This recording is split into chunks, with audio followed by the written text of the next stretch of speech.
Boom. We are recording. This is Performance Media episode 18, where we're going to talk about everything getting customers to take action at scale. And Austin, I know you talked about wanting to go over a little bit of Black Friday, Cyber Monday promotions, what that means for people getting ready for Q4. Let's jump into it. So, I think every year Black Friday, Cyber Monday becomes more competitive, higher pricing, and different in timelines. And the reason I say that is it seems like 7 years ago, Black Friday, Cyber Monday was only Black Friday, Cyber Monday weekend. Mm-hmm. And now, I would wager a bet that in the next week we start to see Black Friday, Cyber Monday ads or some sort of variation of that per brand. And I think right now is actually the time when every single brand needs to start thinking about what they're going to be doing for Black Friday, Cyber Monday. And if they aren't, figure it out. The first thing, there's a few things that we can talk about with this because timeline is kind of like the most important. If you don't have that much capability to get something to ship quickly, then you're probably going to have to wait to ship around Black Friday, Cyber Monday when people are ready to buy. But if you have the ability to ship quickly, or you've been thinking about having a sale before Black Friday, Cyber Monday that ties into that, I would say the last week of October is a period that we've seen do super well for Black Friday, Cyber Monday. We kickstarted that, was that 2 years ago or 3 years ago with the Better Than Black Friday sale? Yeah, I'm seeing that a lot now, though. I'm seeing it's common. It's common for people to do it before Black Friday, Cyber Monday sale. So I feel like you almost have to be holiday sale, just beginning of the holiday season sale to get ahead of the pre-Black Friday, Cyber Monday sales at this point. Totally. Here's the thing, right? There's a few factors for this. One,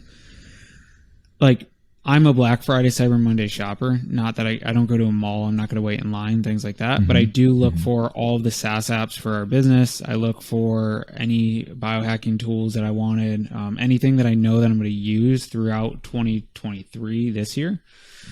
I'll look for and see if I can get 10 to 50% off any of these offers. And so I don't care if I see something next week and it's Black Friday, Cyber Monday sale, 50% off. I'm going to buy it if I was going to buy it later.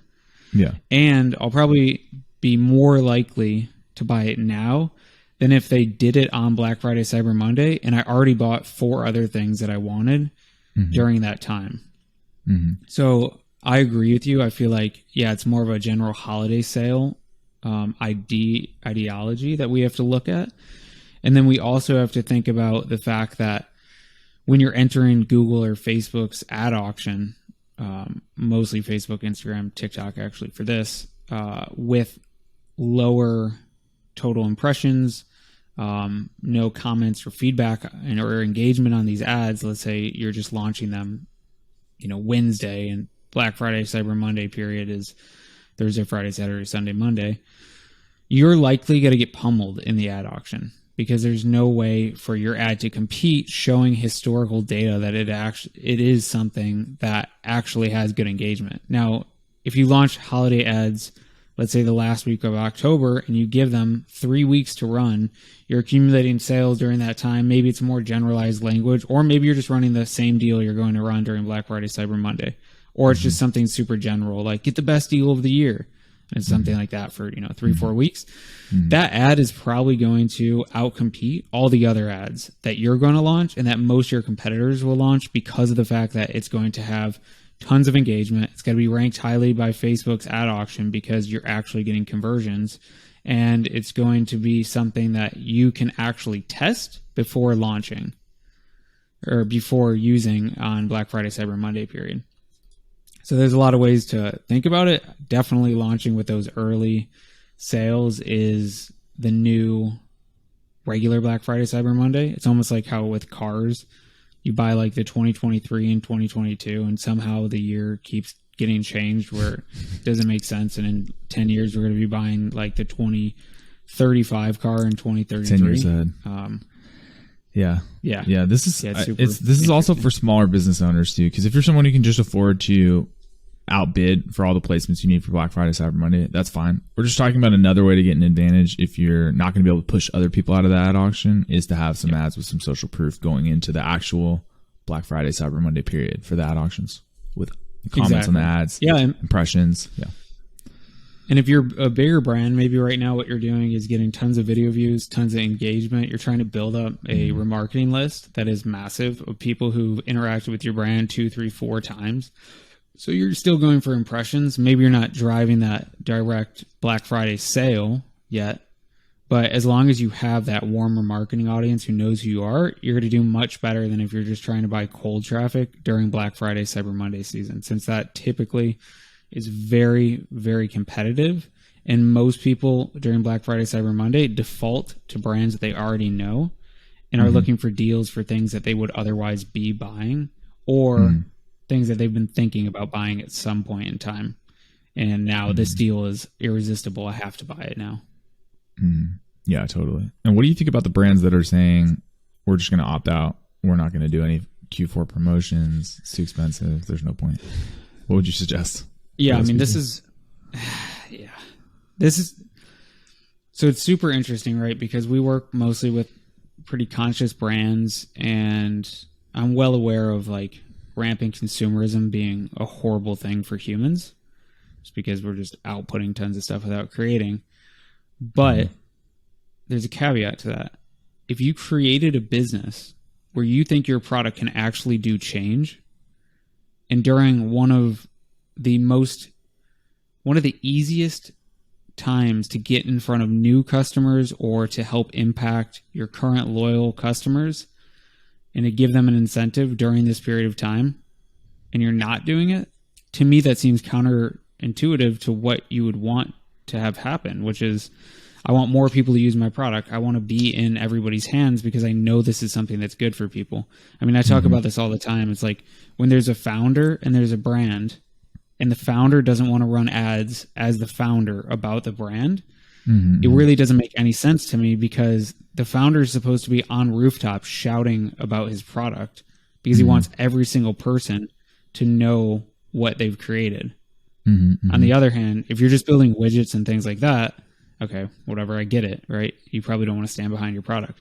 But if it's something that you created because you, or like brands that we work with, can actually help people or promote, the ability to be a better human and do it more efficiently, then you should probably be there on the day that they're going to spend their money on a flat screen TV or a hyperbaric oxygen chamber. I don't know. That's just a weird comparison, but you know. No, it's hyperbole, but it's an example. No, that makes sense. That's kind of a good heuristic for people. It's like if you're selling widgets and this is purely a numbers calculation, maybe there's an argument not to run any ads, but if you're trying to evangelize a product you believe in, this is when people are shopping for any product, including yours. So you might try to figure out a way to get it in front of people.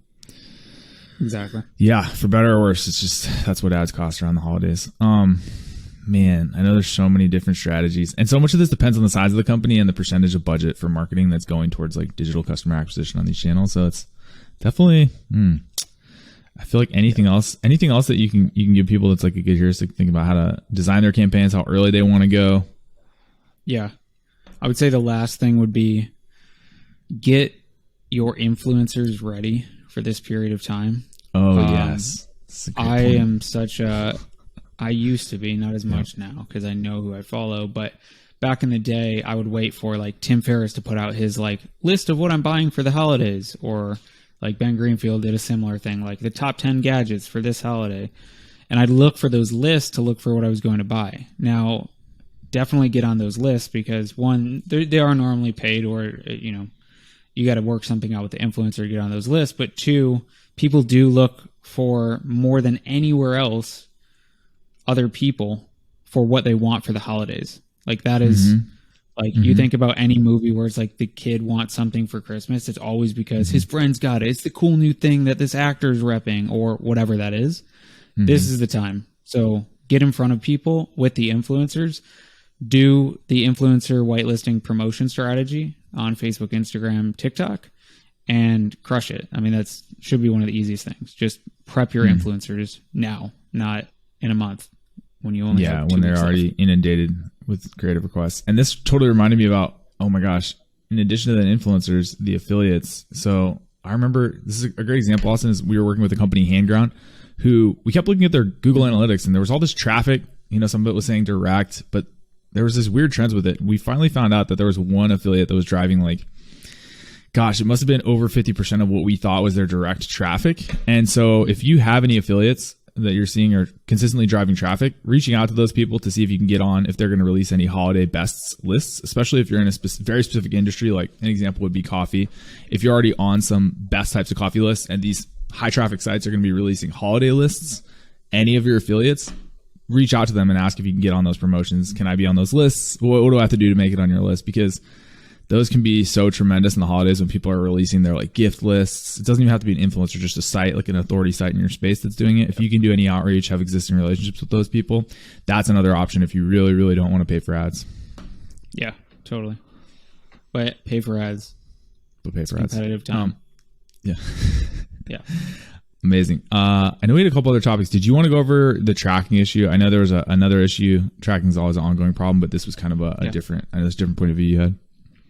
Yeah, totally. I think that if you are using Google Ads, Facebook Ads, TikTok Ads Manager, any of these platforms, to understand from an attribution standpoint what's going on within your business, then you're gaslighting yourself and your company, and you're not going to make nearly as much as you could or scale nearly as quickly as you can. Yeah. So why is that?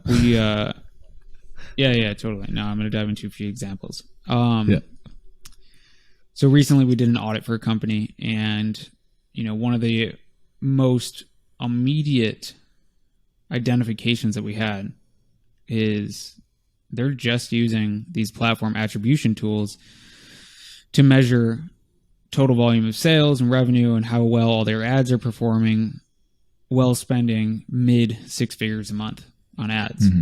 Okay. So here's the problem.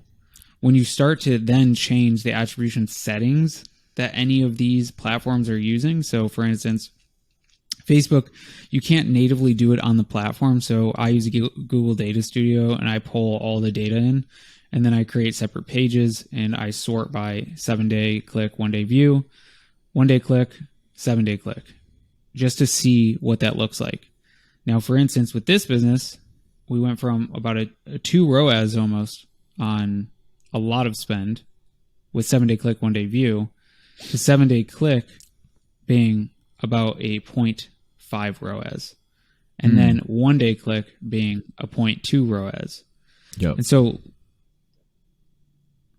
that's unusable because if you previously set up the account to operate around the 7-day click, 1-day view, you've essentially been optimizing for overlapping conversions with Google. In this case, Google spends more than Facebook, and Google, of course, reports way more conversions than Facebook, sometimes reporting as many conversions as the entire month of the business shows sales-wise.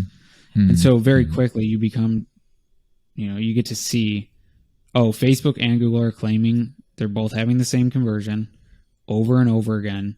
And there's a reason that we can't scale profitably while seeing the impact that we want to see. It's because these platforms are lying to you.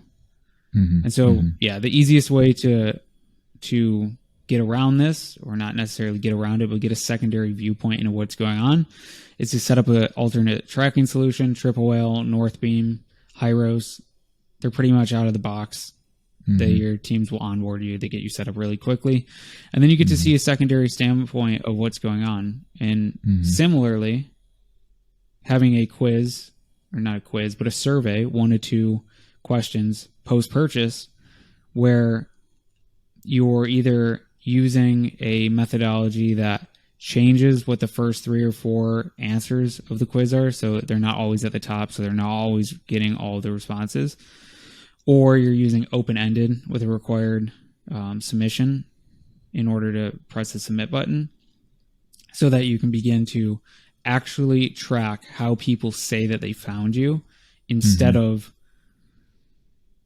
guessing with paid mediums, because direct and organic search and Google search, especially when you look on Google Analytics, are always going to take all the credit, or believing what any of these ads platforms are telling you because they want you to spend more and think that you're profitable.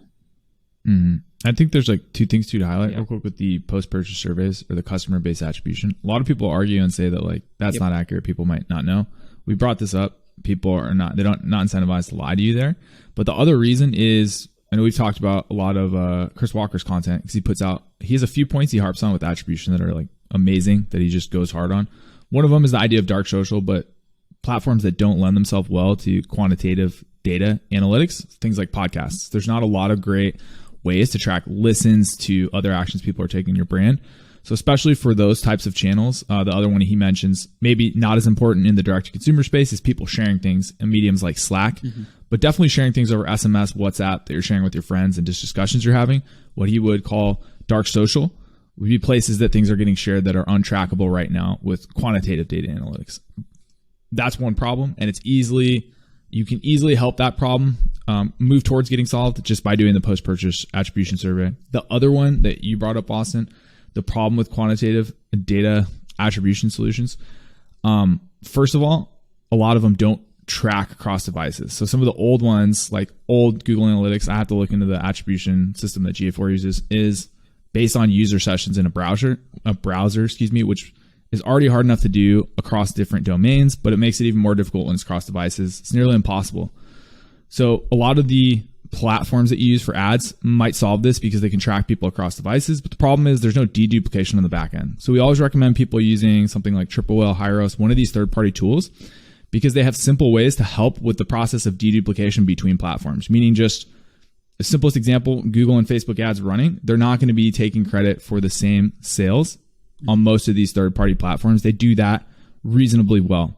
So the 80-20 solution for companies trying to get better attribution is just have a third-party platform that's deduplicating, something like a Hyros, a Triple Whale, a Northbeam, and then just do the post-purchase attribution surveys so you get an idea of when some of these channels that you can't track, things like, again, sharing on SMS, in-company Slack channels, etc. Just those two things, pretty simple.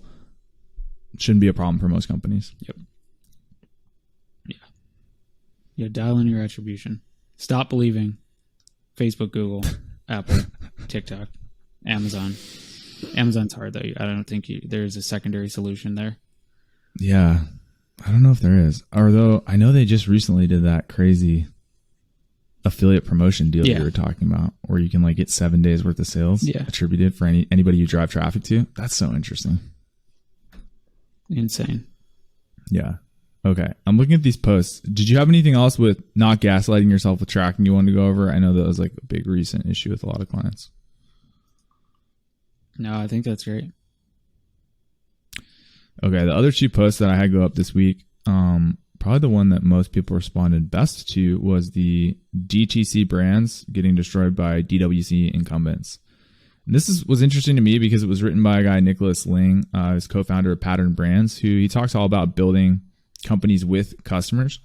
This is interesting for a couple of reasons. One, because he talks about a lot of the things we brought up with getting to know your customers better and building products for them based on their feedback and changing your marketing and your product roadmap by using customer feedback. The other interesting part, though, is that Pattern Brands has pivoted their strategy a number of times with investing in companies.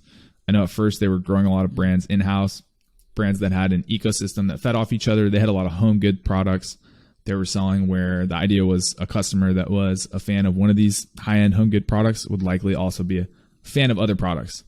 So it was kind of a thesis they had about lowering customer acquisition costs.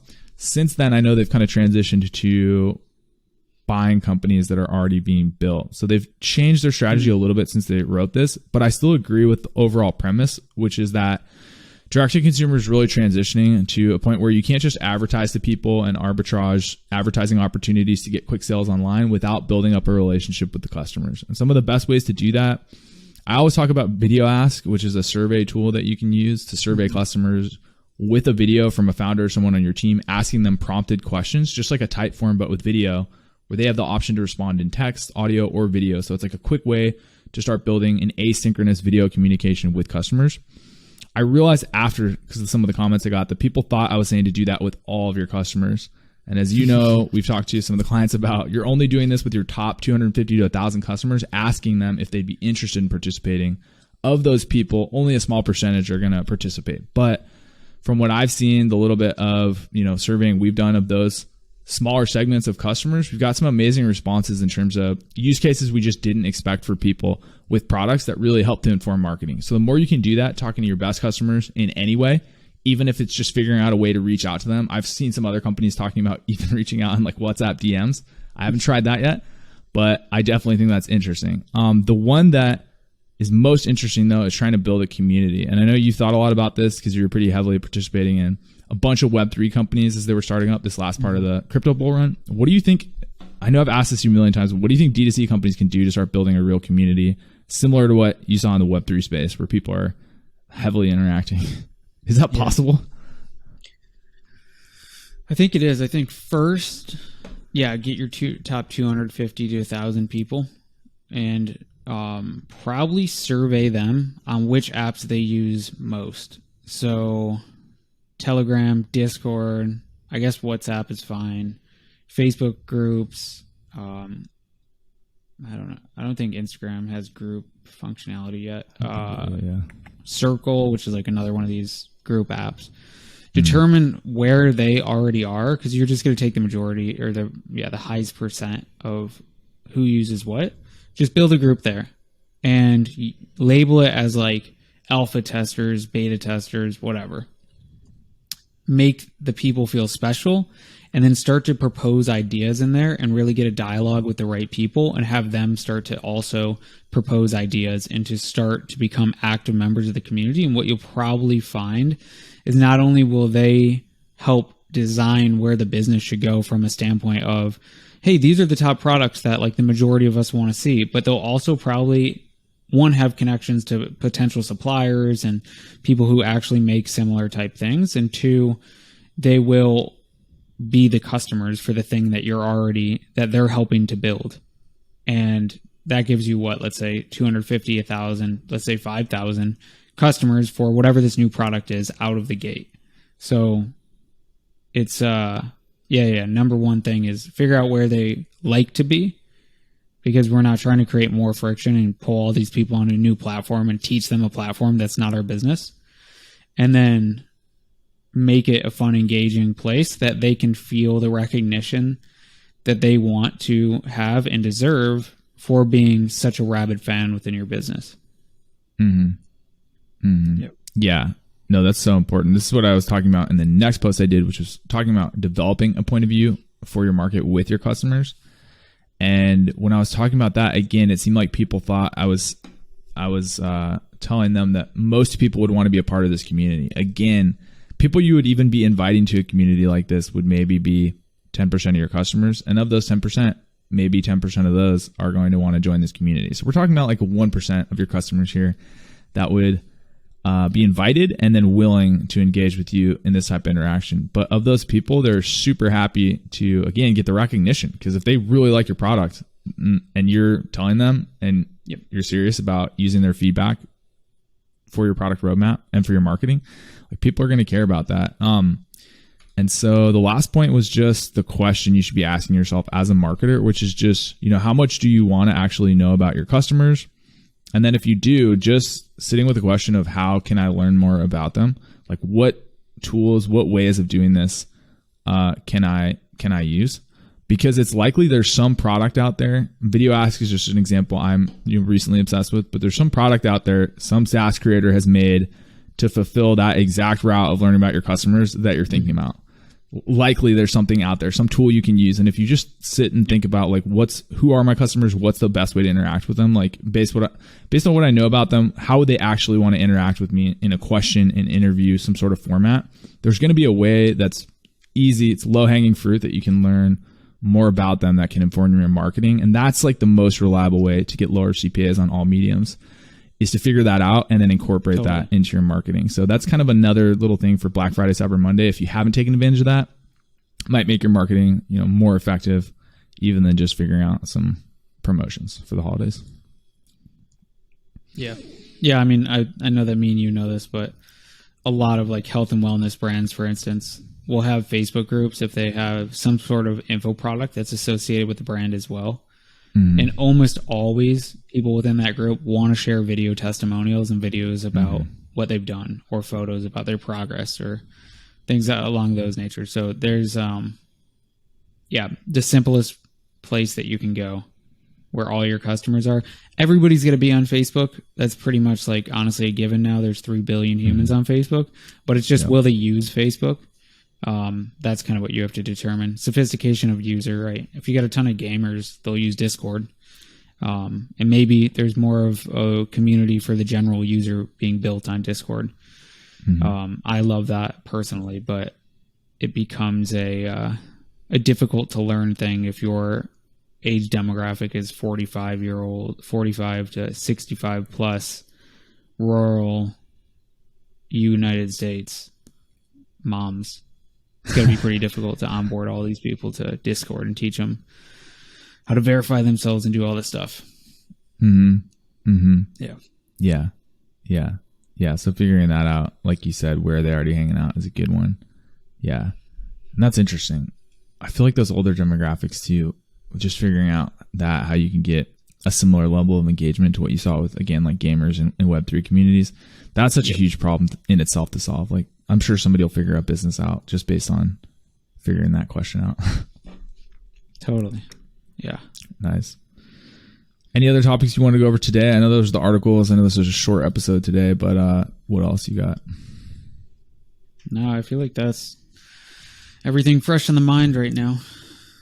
Yeah. And I'm sure probably next week we'll have like an actual campaign breakdown on one of these channels for Black Friday, Cyber Monday. Yeah. Oh, yeah. Yeah. Amazing. All right. I'll talk to you soon, man. Cool. Poop.